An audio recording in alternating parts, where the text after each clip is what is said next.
Soundstripe. Trying to get a lot of dough. Anything is possible. Turn me up in the headphone. Soundstripe. Yeah.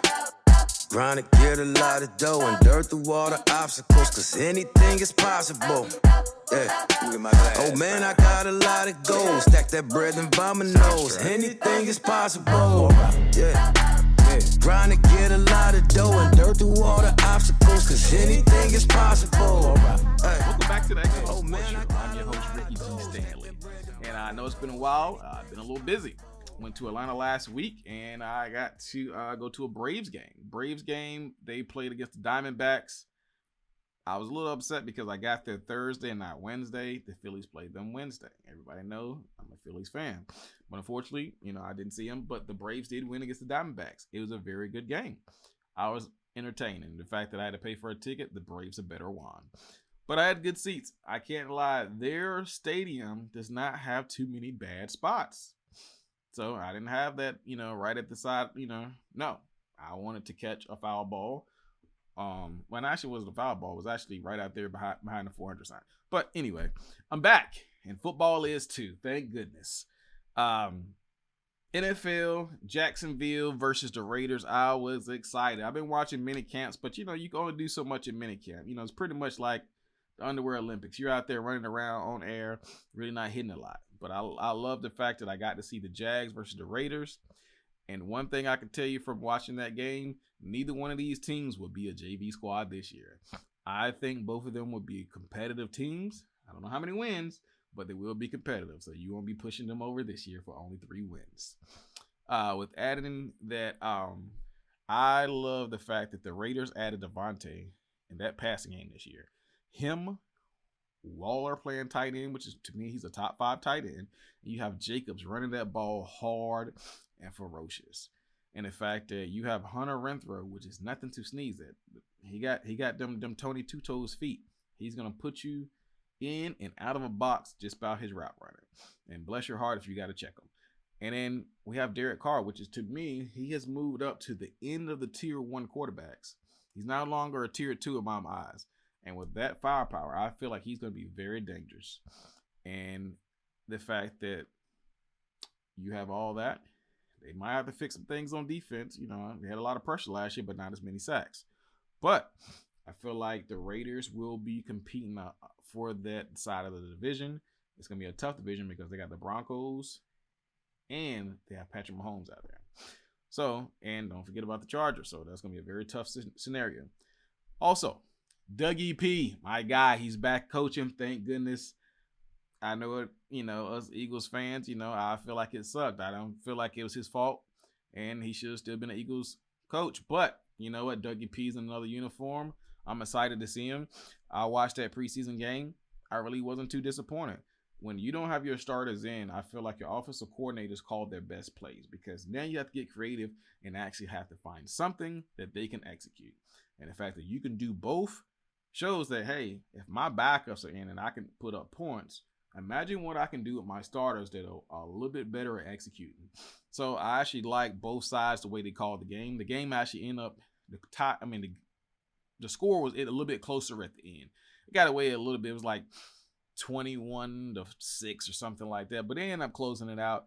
And like I said, it was a good game. Like I said, those coordinators, they implement game plans that worked. And both sides actually showed that, hey, we come to play this year. Dougie P, he does have those long corners, and he's going to play a lot of man-to-man coverage. So the NFL is going to have to deal with that. I don't think they're going to win, 12 games or nothing, but they will be competitive, and they got a lot of potential. Moving on to the NFL news. My Philadelphia Eagles fans.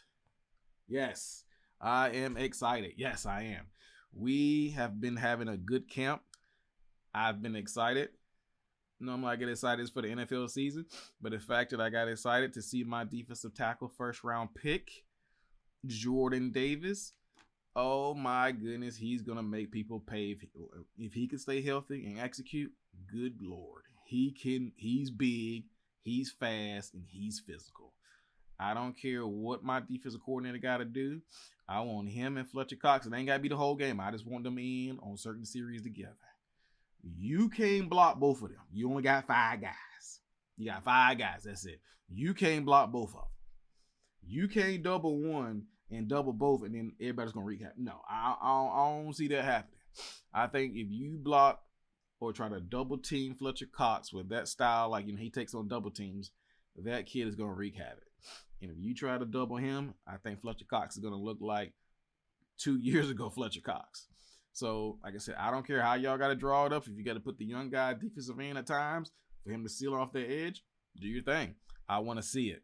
I want to see it. I think if we tighten up that back end in the secondary, I think we got a good chance of actually being a pretty good team.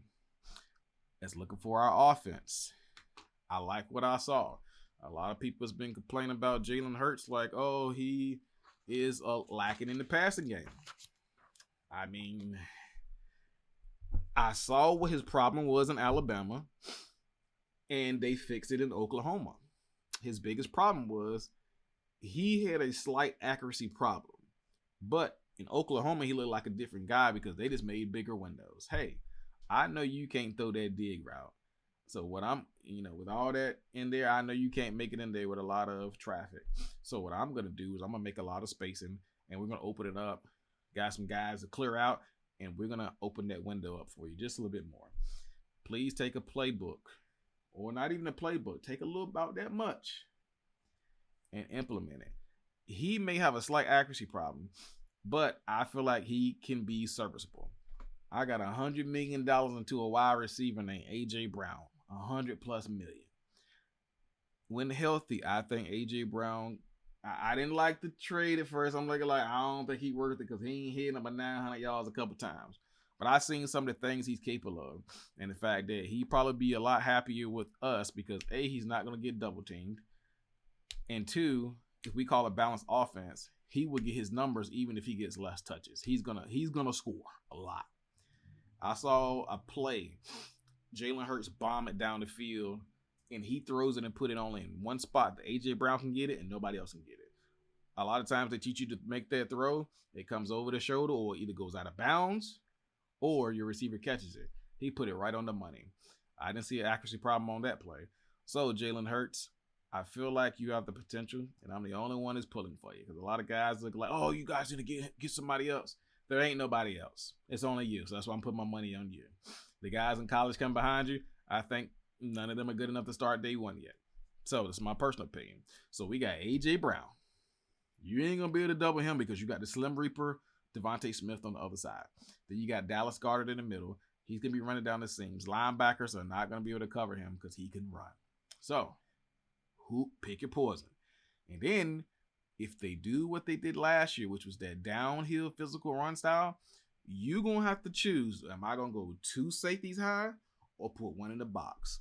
And if you put one in the box, we both know either it's going to be cover 3 or it's going to be cover 1 robber. And if it's cover 1 robber, I like my chances with either guy on either side. And if you decide that you're going to put a linebacker that can't run on Dallas Goedert, good Lord, God bless you. We have the potential to be a top 4 team in the NFC this year. We have that type of potential. But it's going to come down to coaching and execution of number 1. Jalen Hurts is going to either have to take us to the promised land or he's going to be the reason why we drown. So, I feel like we could be a top team. Of course, I think the Cardinals will be up there, the Rams and the Bucks, and I think it's us next. So, we will have to see. Next up is Lamar Jackson. Lamar Jackson actually came to camp, which I am very excited about. A lot of guys are like, you know what? If you ain't going to pay me my money, I'm out of here. So the fact that he's a quarterback and he's a field general. He's not a linebacker or running back or offensive lineman. They need him there. The fact that a lot of the timing and stuff will go through him, they need him there. But the fact that he's bold enough to play on that last year of that deal, I love it.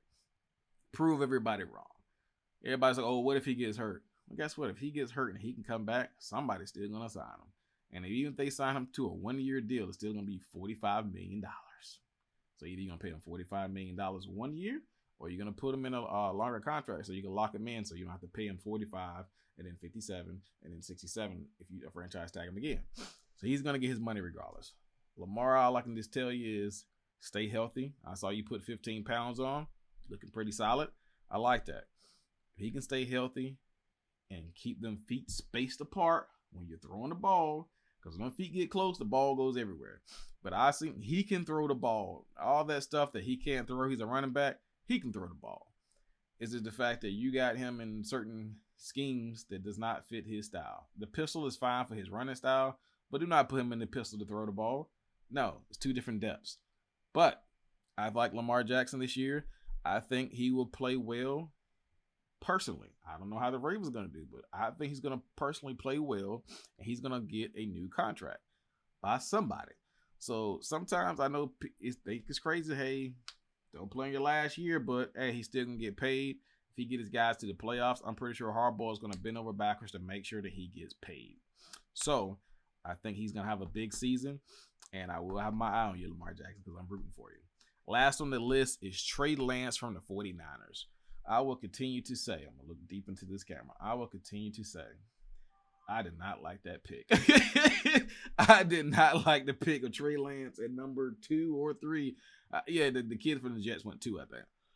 I don't like it. But the thing is, one thing that doesn't bother me about the pick is they made it known this year, hey, it ain't going to be, it's going to be Jimmy and then Trey. No, they made, hey, we're going with Trey Lance. So from the front office, I do like that you have confidence in him. Even if, let's say if he wasn't that good, it's going to sound good to me because you guys have confidence in him. If he is an athletic Jimmy G at best, they can win with that just because they have the most creative play caller outside of Andy Reid on that team. I think they're going to have to scheme and call plays to his strength. Don't call something. Hey, if he can't do a 5-step drop under center with the hitch, then don't do that. Hey, put him on some boots. Run that outside zone, get him on a bootleg on the edge. Make people have to defend him. You can run some option read with him because I don't think he is as accurate as some other quarterbacks. But we also have to remember he didn't play his last year in college, and he also didn't play he didn't play a lot last year. So he had a lot of times to get some practice in. Even though I didn't like the pick, I don't think he's a bust. I think he could win at least 8 or 9 games this year. I think he can. With that style of play calling. If he was playing for the Jets, he ain't winning 5 games. The Jets pick was the only pick that I thought was worse than the 49ers. But I think that Trey Lance could have the potential to either have a ceiling of Cam Newton or being mediocre. I don't think he'll be over the ceiling of Cam Newton just because of his play style. Now, if he develops and starts throwing the ball like darts like Russell Wilson, he'll prove me wrong. But I don't see it. But we will see in time. But as for time, this is mine. I'm your host, Ricky G. Stanley, and I am out of here.